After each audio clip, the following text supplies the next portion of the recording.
13 मई 2024 यानी कि वैशाख सोमवार का दिन शिव भक्तों के लिए बड़ा ही महत्वपूर्ण है दोस्तों। इस दिन 108 चावल के दाने वाला उपाय आप लोगों को जरूर करना चाहिए, क्योंकि दोस्तों यह एक ऐसा उपाय है जो कि इस उपाय को करने के बाद दोस्तों आपको पूरे कोई और उपाय को करने की जरूरत नहीं है, क्योंकि आज हम आपको बहुत अच्छे से समझाने वाले हैं। इस वीडियो को देखने के बाद इस उपाय को समझने के लिए आपको कोई और वीडियो को देखने की जरूरत नहीं पड़ेगी। तो चलिए दोस्तों, उपाय को शुरू करते हैं। देखिए, यह दिन इतना खास होता है, इतना महत्वपूर्ण होता है। देखा है कभी कभी बड़े बड़े पूजा पाठ अनुष्ठान से जो मनोकामना पूर्ण नहीं होते, इस सोमवार के दिन एक छोटे से उपाय करने से ही आपकी मनोकामना पूर्ण हो जाती है। और बहुत सारे लोगों ने इस उपाय को किया भी है और उनको इस उपाय को करने का फल भी जरूर मिला। अगर आप लोग भी इस उपाय को इस वैशाख सोमवार के दिन करना चाहते हैं तो आप इस उपाय को पहले अच्छे से समझ लेना, सुन लेना, उसके बाद करना। न आपको इस उपाय का फल जरूर मिलेगा और इस उपाय को कर लेने से आपके घर में चाहे किसी भी प्रकार की दुख और समस्या क्यों ना चल रही हो, आपको उसका कारण भी नहीं पता है। उसका कुछ भी कारण हो सकता है, जैसे पितृदोष हो सकता है या किसी भी तरह का मंगल दोष भी हो सकता है, और भी बहुत तरह के दोष होते हैं, कुछ भी हो सकता है। इसके अलावा दोस्तों आपके शरीर में कोई बीमारी, कोई रोग हो, कोई ऐसी समस्या हो, आपको आराम नहीं मिल पा रहा हो, आपके पास धन से संबंधित समस्याएं लगातार चल रही हैं, जिनकी वजह से आप अपना कोई भी कार्य प्रारंभ नहीं कर पा रहे हैं। अगर आपके जीवन में आर्थिक समस्याएं लगातार बनी हुई हैं, व्यापार आपका अच्छे से नहीं चल रहा है, नौकरी में कोई ना कोई समस्या बनी रहती है, घर में नकारात्मक ऊर्जा बने रहने के कारण आपस में आए दिन लड़ाई झगड़ा होता रहता है। अगर आपके जीवन में किसी भी प्रकार की समस्या चल रही है तो आपको वैशाख सोमवार के दिन 108 चावल के दाने से ऐसा विशेष उपाय करना है जिससे आपकी सारी समस्याओं का अंत हो जाएगा। तो चलिए जानते हैं इन विशेष उपायों के बारे में। लेकिन उससे पहले अगर आप भी महादेव के सच्चे और अच्छे भक्त हैं तो वीडियो को लाइक और चैनल को सब्सक्राइब जरूर कर लें।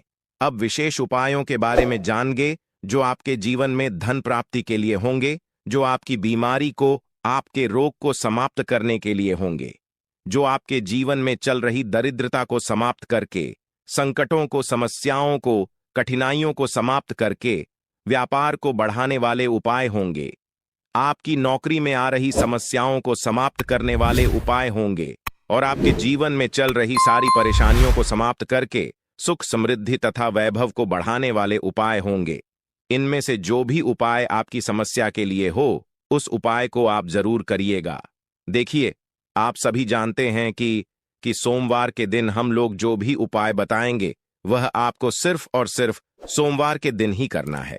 सोमवार के दिन जो भी व्यक्ति इन उपायों में से कोई भी एक उपाय को कर लेता है तो उसके जीवन में आ रही सारी समस्याएं समाप्त हो जाती हैं, सारी परेशानियां समाप्त हो जाती हैं तथा महादेव और माता पार्वती की कृपा से उसके जीवन में धन धान्य की वृद्धि होती है और उसके सारे संकट दूर हो जाते हैं। तो चलिए जानते हैं। सबसे पहले उपाय के बारे में देखिए।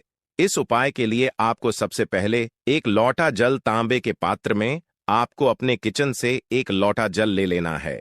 इसी के साथ आपको 2-3 और सामग्री ले है। आपको लेना है कुछ हरे साबुत मूंग का दाने ले लेना है, एक बेलपत्र ले लेनी है और आपको 108 चावल का दाना ले लेना है। चावल के दाने टूटा हुआ नहीं होना चाहिए, खंडित नहीं होना चाहिए, क्योंकि शिवलिंग के ऊपर हम लोग कोई भी सामग्री खंडित समर्पित नहीं करते हैं। और अगर आपके पास बेलपत्र नहीं है तो शिवलिंग के ऊपर चढ़े हुए बेलपत्र को उठाकर जल से शुद्ध करके फिर आप उसका भी इस्तेमाल कर सकते हैं। बस आपको ध्यान रखना है कि यह बेलपत्र कहीं से भी खंडित नहीं होनी चाहिए और बेलपत्र की डंडी के आखिर में जो डंठल होता है वह भी नहीं होना चाहिए। देखिए, अब यह सारी सामग्री लेकर आपको शिवालय पहुंच जाना है।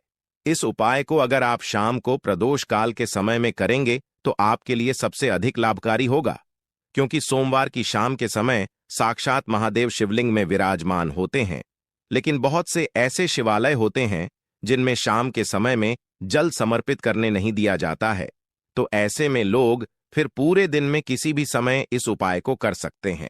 देखिए, अब शिवालय पहुंचने के बाद सबसे पहले आप यह जो सामग्री लेकर आए हैं, इनको एक एक करके शिवलिंग के ऊपर समर्पित करते जाइए। आप सबसे पहले हरे मूंग के दाने को शिवलिंग के ऊपर समर्पित कर दीजिए और श्री शिवाय नामोस्तोभायम मंत्र का स्मरण कर लीजिए। इसके बाद आप जो 108 चावल का दाने लेकर आए हैं, उसको शिवलिंग के ऊपर समर्पित कर दीजिए और श्री शिवाय नमस्तुभयम का स्मरण कर लीजिए। इसके बाद आप जो 5 बेल पत्र लेकर आए हैं, उसको भी शिवलिंग के ऊपर समर्पित कर दीजिए और श्री शिवाय नमस्तुभ्यम मंत्र का स्मरण कर लीजिए। जब आप चावल का दाना शिवलिंग के ऊपर समर्पित करेंगे, तो आपके जीवन में धन से संबंधित जो भी समस्या चल रही है, उसको दूर करने की आप भगवान भोलेनाथ से प्रार्थना कर लेंगे।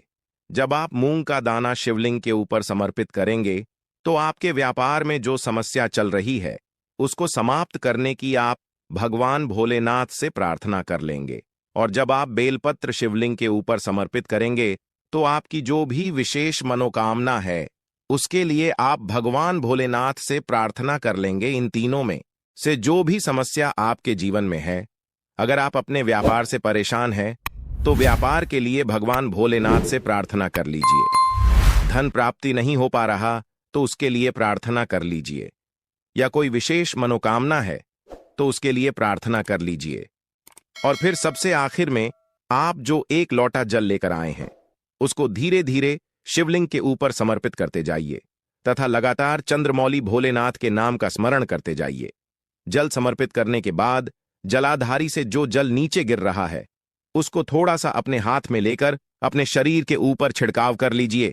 इसके बाद वहीं शिवलिंग के सामने थोड़ी देर बैठकर श्री शिवाय नमस्तुभयम मंत्र का कम से कम 11 बार या 108 बार जाप करिए और फिर उसके बाद वापस अपने घर आ जाइए।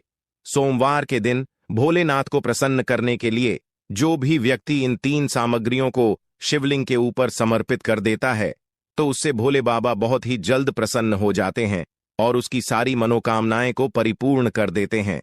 तो दोस्तों, इस विशेष उपाय को आप जरूर करिएगा। अब बात करते हैं दूसरे महा उपाय के बारे में। यह उपाय आपकी बीमारी को समाप्त करने के लिए है, रोगों को दूर करने के लिए है। इस उपाय के लिए आपको 1 लोटा जल ले लेना है।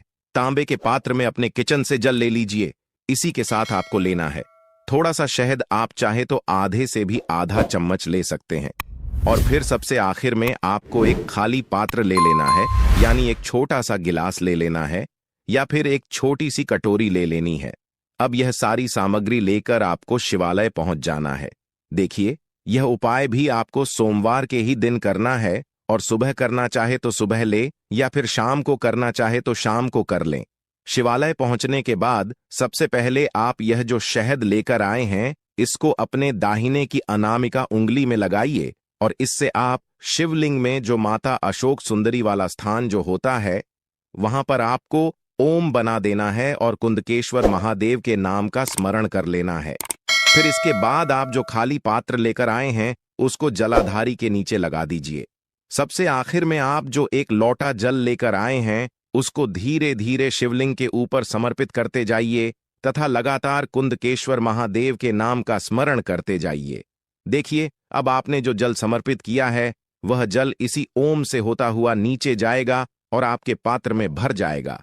इस जल को आप थोड़ा सा ले लीजिए और महादेव से प्रार्थना कर लीजिए कि इस जल को औषधि स्वरूप बना दीजिए। और साथ ही साथ भगवान भोलेनाथ से आपको प्रार्थना कर लेनी है कि मेरे शरीर में जो बीमारी है या फिर मेरे घर के सदस्य में जो बीमारी हो गई, उसको समाप्त करने की कृपा करें। फिर यह जल लेकर आपको अपने घर आ जाना है और घर में उस बीमार व्यक्ति को इस जल का आचमन कर लेना है। कुंदकेश्वर महादेव का नाम लेते हुए तथा अपनी बीमारी को दूर करने की प्रार्थना करते हुए, अगर आपको बीमारी है तो आप इस जल का आचमन कर लीजिए। और अगर घर के किसी सदस्य को बीमारी है, तो वह इस जल का आचमन कर ले। गुरुजी कहते हैं कि सोमवार के दिन किए जाने वाला यह उपाय आपके बड़े से बड़े रोगों को समाप्त करने के लिए बहुत ही अचूक उपाय है। तीसरे खास उपाय के बारे में, यह उपाय भी आपकी सारी समस्याओं से आपको बाहर निकालने के लिए है तथा धन धान्य की प्राप्ति के लिए है। देखिए, इस उपाय के लिए आपको सिर्फ 2 सामग्री लेनी है। पहली आपको लेना है 1 लोटा जल। तांबे के पात्र में लेना चाहे तो उसमें ले लें, या फिर स्टील के पात्र में लेना चाहते हैं तो उसमें ले लीजिए। और फिर इसी के साथ आपको लेना है थोड़ा सा गाय का घी। देखिए, देसी गाय का अगर घी मिल जाता है तो आपके लिए बहुत ही लाभकारी होगा, नहीं तो फिर आप गाय के घी का इस्तेमाल कर सकते हैं। सिर्फ यह 2 सामग्री लेकर आपको शिवालय पहुंच जाना है। यह उपाय आप सुबह करना चाहे तो सुबह कर लें, शाम को करना चाहे तो शाम को कर लें। पूरे दिन में किसी भी समय आप इस सुंदर से उपाय को कर सकते हैं। देखिए, आप सबसे पहले शिवालय पहुंचने के बाद आप यह जो घी लेकर आए हैं, इस घी को शिवलिंग में जो माता अशोक सुंदरी वाला स्थान होता है वहां पर इस घी से आपको लेपन कर देना है। देखिए, इस घी को आप अपनी अनामिका उंगली में लगाइए। दाहिने हाथ यानी राइट हैंड की अनामिका उंगली में आप घी लगाइए और माता अशोक सुंदरी वाला जो स्थान होता है यानी जलाधारी के बीच में जो मोटी उठी हुई लाइन होती है, कहीं कहीं पर जो सांप की आकृति बनी होती है, वह माता अशोक सुंदरी का स्थान कहलाता है। और इसी स्थान पर आपको अपनी अनामिका उंगली से घी का लेपन करते जाना है तथा लगातार श्री शिवाय नमस्तुभ्यम मंत्र का स्मरण करते जाना है। इसके बाद आपको फिर से थोड़ा सा घी निकाल लेना है। आपने इस स्थान पर लेपन तो कर लिया पूरे घी का, लेकिन थोड़ा सा घी आपको फिर से वापस रख लेना है। और अब आप जो एक लोटा जल लेकर आए हैं उसको धीरे धीरे शिवलिंग के ऊपर समर्पित करते जाइए तथा लगातार श्री शिवाय नमस्तुभ्यम मंत्र का स्मरण करते जाइए। देखिए, जल समर्पित करने के बाद आपने यह जो घी लिया है इसको लेकर अपने घर पहुंच जाइए। आपके घर का जो मुख्य द्वार है आपको इस घी को छिड़क देना है। अनामिका उंगली से आपने शिवलिंग में घी का लेपन किया था, इसी अनामिका उंगली से आपको अपने मुख्य द्वार पर छिड़क देना है। देखिए, अगर आप अपने रोग को दूर करने के लिए यह उपाय कर रहे हैं तो अपने गेट के ऊपर वाली दीवार में इसी घी को लगा दीजिए और आपको कुंदकेश्वर महादेव के नाम का स्मरण कर लेना है। अगर आप अपने जीवन में सुख समृद्धि को बढ़ाना चाहते हैं, धन धान्य को बढ़ाना चाहते हैं, कष्ट क्लेश समस्याओं को समाप्त करना चाहते हैं, तो आप अपनी इसी अनामिका उंगली से एक टीकी लगाइए अपने दरवाजे के ऊपर वाली दीवार में और फिर से चंद्रमौली महादेव के नाम का स्मरण कर लीजिए। और अगर आप अपने कर्ज को समाप्त करने के लिए यह उपाय कर रहे हैं तो आपको अपनी उंगली से फिर से बिंदी लगा देनी है और आर मुक्तेश्वर महादेव के नाम का स्मरण कर लेना है। इस सोमवार के दिन माता पार्वती को प्रसन्न करके भगवान भोलेनाथ से अपनी मनोकामना परिपूर्ण करने का यह सर्वश्रेष्ठ उपाय है। दोस्तों, आपको यह वीडियो कैसा लगा? कृपया कमेंट में जरूर बताएं और भगवान भोले